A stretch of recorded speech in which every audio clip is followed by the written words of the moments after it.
Ci siamo? Allora, per prima cosa mi sento in dovere di ringraziare tutti voi che siete presenti all'inaugurazione di questa mostra dal titolo Quando l'unione crea l'armonia e di ringraziare il Comune e la Proloco di Venzone per aver messo a disposizione gli spazi di questa prestigiosa sede perché Gigi Mirolo possa esporre i suoi lavori. Ho presentato Gigi Mirolo più volte, ma ogni volta per me è stata un'emozione nuova. Da diversi anni ci conosciamo e sono ormai tante le mostre alle quali ho avuto l'onore di partecipare. Per questi motivi, un po' alla volta, sono entrato nella schiera dei suoi numerosi amici. È sempre stato per me un avvenimento straordinario arrivare in via Bariglari a Udine per essere accolto non solo da lui, ma anche da tante sue opere appese al muro e da altre in fase di realizzazione. Oggi mi sembra di sentire risuonare le sue accoglienti parole. La porta di casa mia per te è sempre aperta per una bella chiacchierata, per un buon caffè.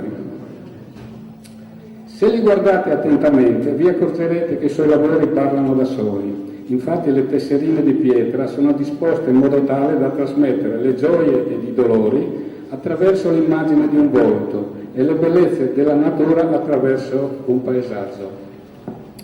Ho detto solo ciò che mi viene dal cuore, perché non sono un tecnico ed un giudizio estetico sulle sue opere lo darà dopo di me una persona esperta che ascolterete tra poco. Di cuore mi viene un grosso ringraziamento a Gigi per i lavori che ha fatto e continuerà a fare. Alla nostra e sana amicizia si richiama il titolo di questa straordinaria mostra, Quando l'unione crea l'armonia. E l'augurio che posso fare a tutti voi che siete presenti e che sappiate accogliere nel vostro cuore questa felice armonia. Grazie quindi a voi e soprattutto a Gigi, all'amico Gigi. Un ringraziamento particolare ad Aldo per l'intelligente scelta del titolo della mostra e per averla sostenuta. Vogliamo inoltre ringraziare il signor Gianni Roiatti per le videoriprese della manifestazione ed il fotografo Adriano, amico di Gigi. Passo ora la parola all'assessore alla cultura, dottoressa Sandra Faddi, che ci porterà il saluto dell'amministrazione comunale.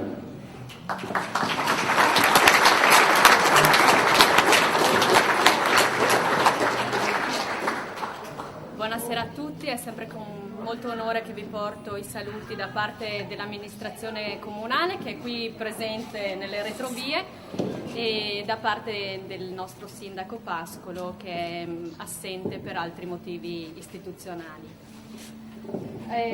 Abbiamo iniziato la nostra stagione culturale con una mostra di illustrazione internazionale per l'infanzia, quindi artisti da tutto il mondo, per poi passare l'attenzione sui nostri artisti locali che sono il nostro patrimonio.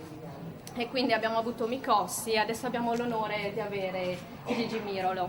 Per noi è davvero un onore e la ringraziamo per aver scelto Venzone e per avere sempre un occhio di riguardo per il nostro paese. Sarò anch'io brevissima e vi lascio al titolo della mostra Quando l'unione crea armonia. Ecco, mi sento di lasciarvi una riflessione personale proprio su ciò che fa l'unione di piccole tessere e quindi piccoli tasselli diversi, con colori diversi, con materiali diversi, che messi tutti assieme danno vita appunto a un'opera d'arte, quindi ad armonia. Ed è ciò che è fondamentale nella nostra società in crisi, unire ognuno le proprie esperienze, le proprie capacità per dare vita a qualcosa di sano. Pertanto grazie Gigi.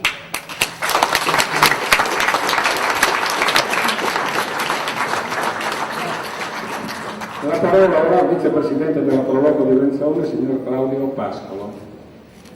Buonasera a tutti, porto a nome del signor Duilio Fadi, che è il presidente che stasera non c'è e mi ha lasciato questo gradito onore, e porto i saluti del direttivo e di tutti gli associati, a tutti voi, e porto anche al signor Luigi Mirolo ringraziamento di Duilio, signor Luigi Mirolo, anche un grande amico di Venzone, e i nostri saluti e il nostro grazie per aver scelto Venzone.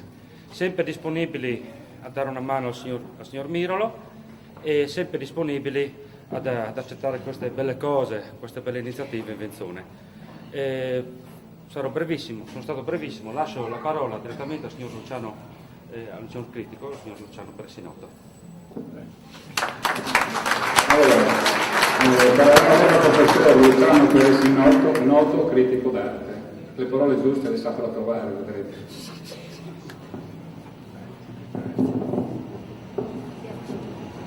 Allora, Gigi Mirolo e mi pare alla terza presenza in Venzone nel giro di una decina d'anni, 4. Una con gli allievi.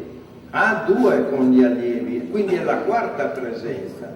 Benissimo, 2 con gli allievi, una con una collega e questa sera con una personale. Benissimo. Quando mi ha parlato Gigi Mirolo di questa proposta di venire qui a dire 2 parole per la sua presentazione, e quando mi ha parlato mi ha detto: sai, mi hanno sollecitato alla presenza così, ma dico tra di me, ma in breve tempo ti sollecitano ancora? Che cosa c'è che fa nascere, al di là della simpatia e della capacità di Mirolo, il desiderio da parte dei venzonesi di vederti ancora? Scusatemi, adesso apro una piccola parentesi, io penso che ci sia di base la sorpresa che uno prova ad accostare le opere in mosaico e a constatare come questi pezzettini accostati gli uni vicino agli altri riescano poi, quando specie ci si allontana un po' dall'opera, ad avere questa situazione di impasto, di coordinamento che poi rimanda al discorso appena fatto dall'assessore di una unità, di un coordinamento, di un accordo, ecco, che diventa ricco di una sua simbologia particolare. Allora, dico, da cosa? È una curiosità e basta? No, è qualcosa di più, è qualcosa che forse anche rimanda alla nostalgia che ciascuno di noi ha per una manualità, provo a spostarmi che non dipenda da questo, per una manualità che oggi non abbiamo, stiamo perdendo. Una volta risolvevamo i nostri problemi, fare i giocattoli, far lavorare la maglia e altre cose con grande disinvoltura. Oggi il sistema industriale ci porta a perdere una di quelle proprietà che ci sono proprio appunto dalla manualità, dal tatto, dalla sensibilità in questo senso. Allora si potrebbe dire, vabbè, si cambia, sì, si cambia e si può conservare anche la nostalgia, perché no? Cos'è? Fa parte anche questo della vita. Certamente è una nostalgia che non prova Mirolo, perché Mirolo, come si sveglia, pensa a come realizzare un lavoro e va e ci lavora tutta la giornata. È proprio, quindi non ha tempo, non ha spazio per la nostalgia. E allora veniamo alla mostra di oggi, che presenta una serie di lavori, compresi alcuni molto recenti. Io non posso parlarvi e descrivere adesso tutti i lavori che ci sono, sta a voi, alla vostra sensibilità. Vi raccomando però una cosa: quando vedete un lavoro provate anche a spostarvi di qua o di là, perché la luce tante volte inganna e bisogna trovare l'angolazione giusta per godere l'opera. Allora, dicevo, posso darvi delle brevi indicazioni. Ci sono delle opere che in pratica hanno soggetti diversi, ma un soggetto mi sembra che possa essere subito ad interessare il vostro sguardo: il paesaggio. Ha alcuni paesaggi, compreso quello della passerella che porta qui alla frazione del paese, che in fondo possiedono tutta la suggestione che può trasmettere la visione diretta dell'ambiente, del posto, no? Quindi un interesse particolare. I colori poi, gli effetti dell'acqua traslucidi, non è solo un effetto di verosimiglianza, è veramente un partecipare il gusto della natura che nel posto riesce a dare qualcosa di vivo e ci consente di immergerci in questo spazio così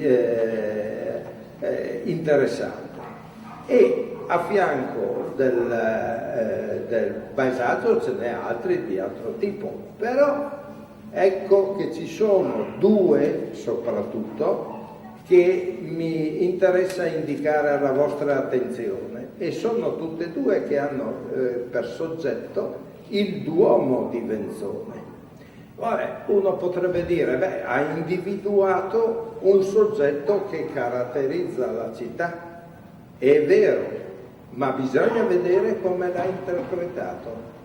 Perché, vedete, in questa circostanza l'artista rinuncia volutamente al colore.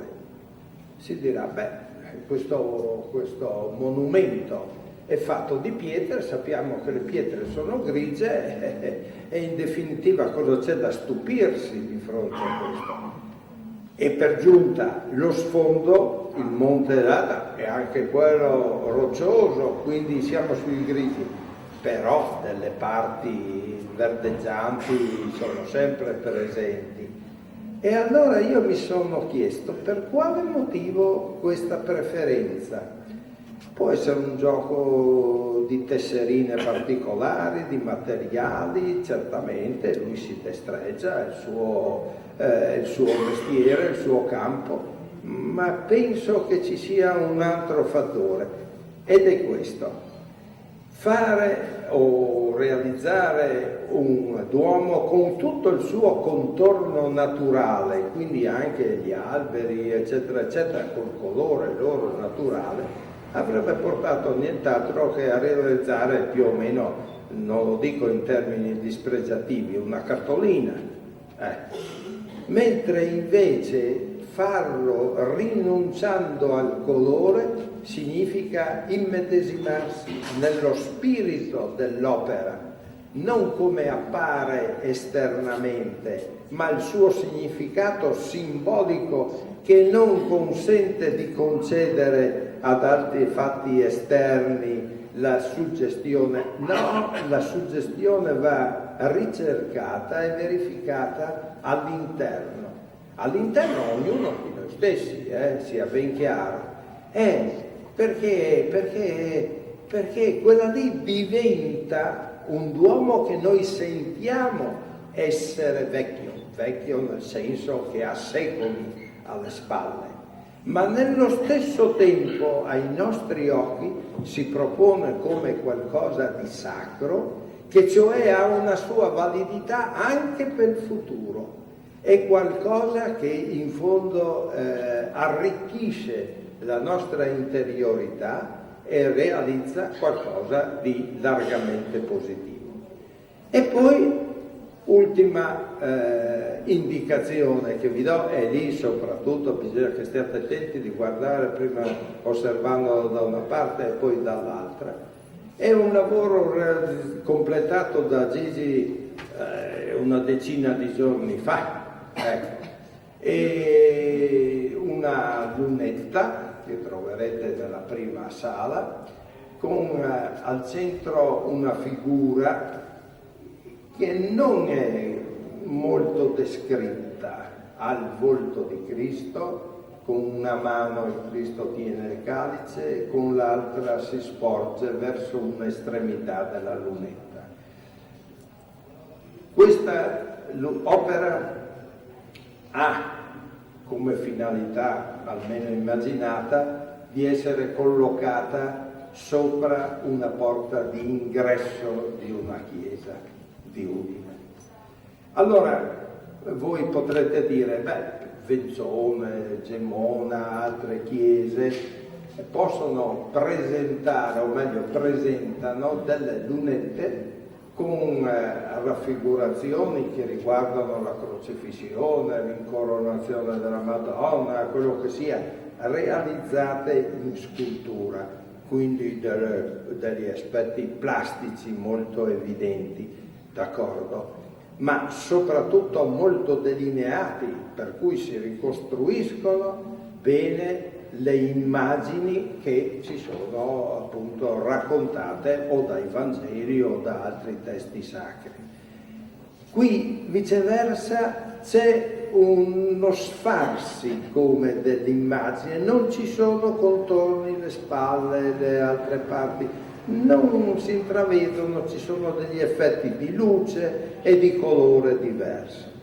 Ora, questo è una versione che bisogna riconoscere all'opera, cioè mentre un tempo queste raffigurazioni volevano offrire al fedele una immagine abbastanza descrittiva, verosimile del fatto narrato, perché non dimentichiamolo, per un motivo molto semplice, che una volta non c'erano i microfoni e quando il sacerdote parlava dall'altare chi era un po' lontano non sentiva niente, e poi erano poveri, analfabeti, non leggevano, quindi l'occasione per stabilire un colloquio, un contatto e dire qualcosa era rarissima. Ecco che si occupavano quei determinati spazi in un modo molto efficace e convincente.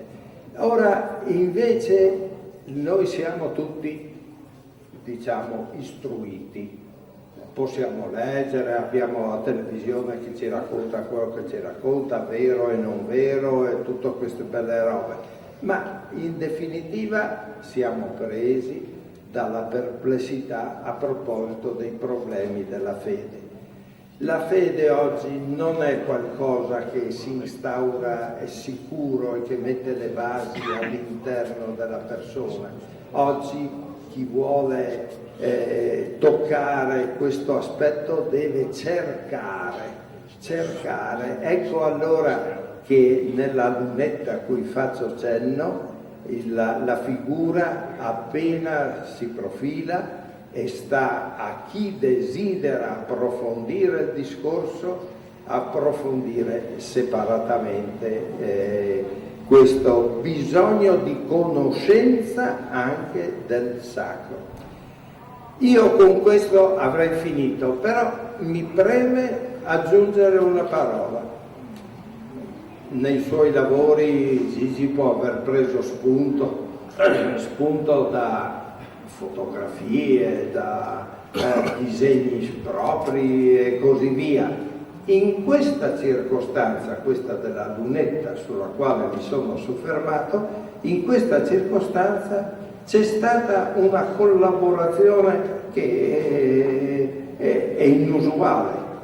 C'è stata la collaborazione del figlio che ha studiato il bozzetto e, concordando certamente anche con le gerarchie ecclesiastiche, ecco, è riuscito a dare questa proposta che poi Mirolo ha realizzato in mosaico.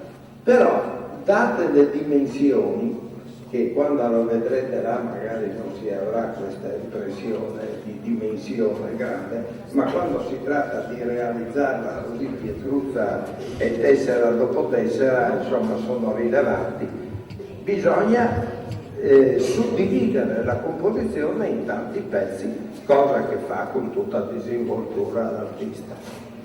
E dopo uno che ci lavora lì per concludere sì e no un pezzo alla giornata, che ci lavora 10 ore, tante volte perde la misura, il contatto, il raffronto con il pezzo che si aggiungerà, che si accosterà e così via.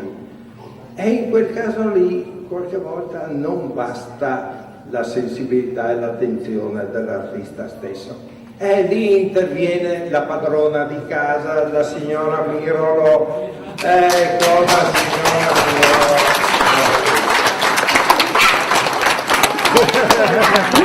La quale sa dare un suggerimento, un'indicazione, state lì, forse ecco, allora quest'opera tenete presente che è frutto della famiglia Mirolo, alla quale va il mio complimento e va l'augurio.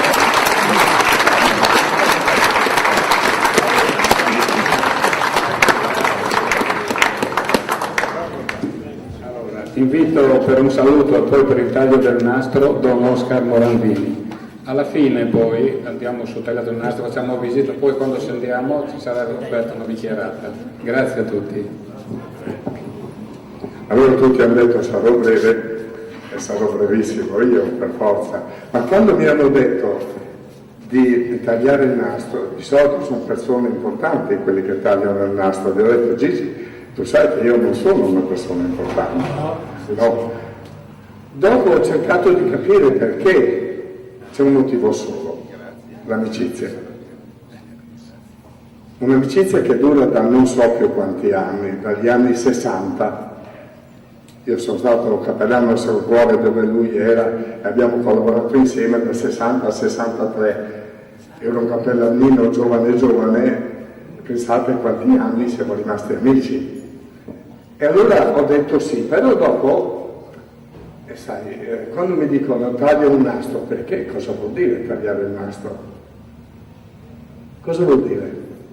Ecco, vedete i simboli che non parlano più, diventano sclerotici. Io mi sono chiesto cosa vuol dire. Allora so che una tessera di mosaico può costare qualcosa come 60 colpi, o no, o sbaglio? 63 mi hai detto una volta. Al massimo. Sì, il massimo 63 colpi. E magari l'ultimo colpo te la rovina e devi ricominciare. La costanza. Ma la costanza se c'è il progetto. Allora il tagliare il nastro, importantissimo, bello. Il nastro mi impedisce di entrare. Non posso entrare, dovrei romperlo. Se io taglio il nastro, vi dico, potete entrare. Solo l'amicizia può permettere di entrare nella bellezza. La bellezza è più grande di noi. L'artista, io ho visto Gigi lavorare, di questo poi ne abbiamo parlato e riparlato. La bellezza è più grande di noi.